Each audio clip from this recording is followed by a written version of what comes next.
हरे कृष्णा भक्तों, आज हम पुरुषोत्तम मास महात्म्य कथा का अध्याय 15 सुनाने जा रहे हैं। आप श्रवण कीजिए।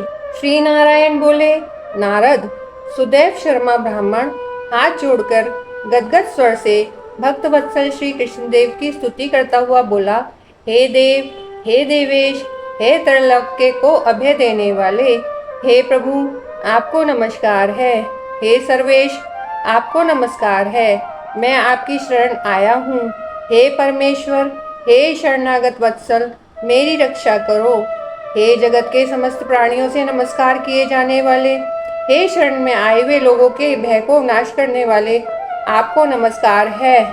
आप जय के स्वरूप हो, जय के देने वाले हो, जय के मालिक हो, जय के कारण हो, विश्व के आधार हो, विश्व के रक्षक हो, दिव्य हो, विश्वों के स्थान हो, फलों के बीज हो, फलों के आधार हो, विश्व में स्थित हो, विश्व के कारण हो, फलों के मूल हो, फलों के देने वाले हो, तेज स्वरूप हो, तेज के दाता हो और सब तेजस्वियों में श्रेष्ठ हो, कृष्ण हृदय अंधकार के नाशक हो, विष्णु व्यापक हो, वासुदेव देवताओं के वास स्थान अथवा वसुदेव के पुत्र हो, दीन वत्सल हो, ऐसे आपको मैं नमस्कार करता हूँ। हे जगत प्रभु, आपकी स्तुति करने में ब्रह्मादि देवता भी समर्थ नहीं है। हे जनार्दन, मैं तो अल्प बुद्धि वाला मंद मनुष्य हूँ, किस तरह स्तुति करने में समर्थ हो सकता हूँ। अत्यंत दुखी दीन अपने भक्त की आप कैसे उपेक्षा करते हो। हे प्रभु, क्या आज संसार में वह आपकी लोक बंधुता नष्ट हो गई। वाल्मीकि ऋषि बोले, सुदैव शर्मा ब्राह्मण इस प्रकार विष्णु भगवान की स्तुति कर हरि के सामने खड़ा हो गया। हरि भगवान उसके वचन सुनकर मेघ के समान गंभीर वचन से बोले। श्री हरि बोले, हे वत्स, सुनो, तुमने जो तप किया है वह बहुत ही अच्छी तरह से किया। हे महाप्राज्ञ, हे तपोधन, क्या चाहते हो सो मुझसे कहो। तुम्हारे तप से प्रसन्न मैं उस वर को तुम्हारे लिए दूंगा, क्योंकि आज के पहले ऐसा बड़ा भारी कर्म किसी ने भी नहीं किया है। सुदेव शर्मा बोले, हे नाथ, हे दीनबंधो, हे दयानिधे, यदि आप प्रसन्न हैं तो हे विष्णु, हे पुराण पुरुषोत्तम, कृपा कर आप मेरे लिए सत्पुत्र दीजिए।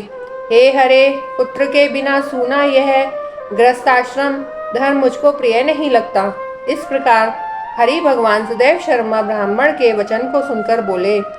श्री हरि भगवान बोले, हे द्विज, पुत्र को छोड़कर बाकी जो ना देने के योग्य है उनको भी तुम्हारे लिए दूंगा, क्योंकि ब्रह्मा ने तुम्हारे लिए पुत्र का सुख नहीं लिखा है।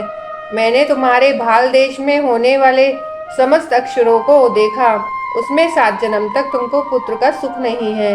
इस प्रकार वज्र प्रहार के समान निष्ठुर हरि भगवान के वचन को सुनकर जड़ के कट जाने से जैसे वृक्ष के समान वह सुदैव शर्मा ब्राह्मण पृथ्वी के तल पर गिर गया। और पति को गिरे हुए देखकर गौतमी स्त्री अत्यंत दुखित हुई और पुत्र की अभिलाषा से वंचित अपने स्वामी को देखती हुई रुदन करने लगी। कुछ समय बाद धैर्य का आश्रय लेकर गौतमी स्त्री गिरे हुए पति से बोली। गौतमी बोली, हे नाथ, उठिए उठिए, क्या मेरे वचन का स्मरण नहीं करते। ब्रह्मा ने भाल देश में जो सुख दुख लिखा है वह मिलता है। रामनाथ, क्या करेंगे, मनुष्य तो अपने कर्म का फल भोगता है। अभागे पुरुष का उद्योग मरणासन पुरुष को औषध देने के समान निष्फल हो जाता है। जिसका भाग्य प्रतिकूल अथवा उल्टा है उसका किया हुआ सब उद्योग व्यर्थ होता है। समस्त वेदों में यज्ञ, दान, तप, सत्य, व्रत आदि की अपेक्षा हरि भगवान का सेवन श्रेष्ठ कहा है, परंतु उससे भी भाग्य बल श्रेष्ठ है। इसलिए हे भूसुर, सर्वर्थ से विश्वास को हटाकर उठिए और शीघ्र देव का ही आश्रय लीजिए। इसमें हरि का क्या काम है।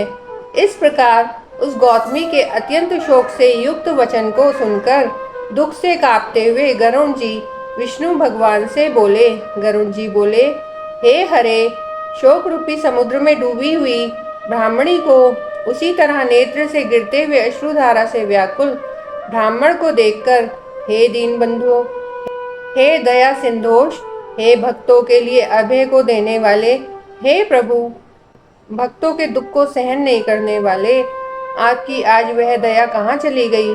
अहो, आप वेद और ब्राह्मण की रक्षा करने वाले साक्षात विष्णु हो। इस समय आपका धर्म कहाँ गया?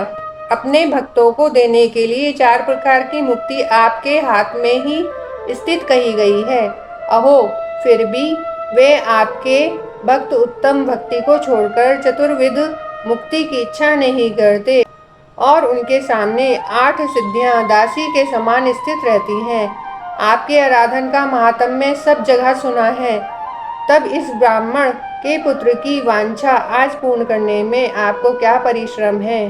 हाथी दान करने वाले पुरुष को अंकुश दान करने में क्या परिश्रम है?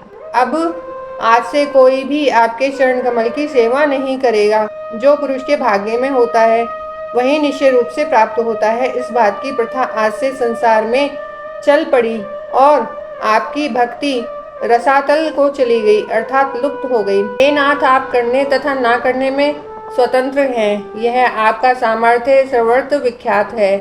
आज वह सामर्थ्य इस ब्राह्मण को पुत्र प्रदान न करने से नष्ट होता है। इसलिए आप इस ब्राह्मण के लिए अवश्य एक पुत्र प्रदान कीजिए। सुदामा ब्राह्मण ने आपकी आराधना कर उत्तम वैभव को प्राप्त किया। आपकी कृपा से सांदीपनी गुरु ने मृत पुत्र को प्राप्त किया।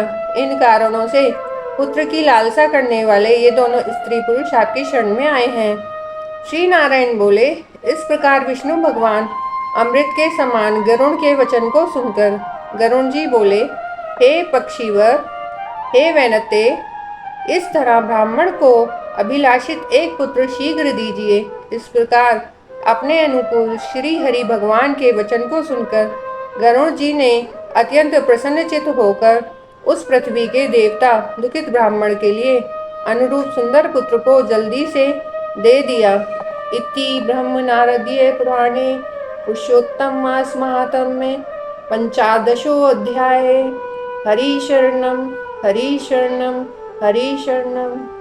ओम नमो नारायण।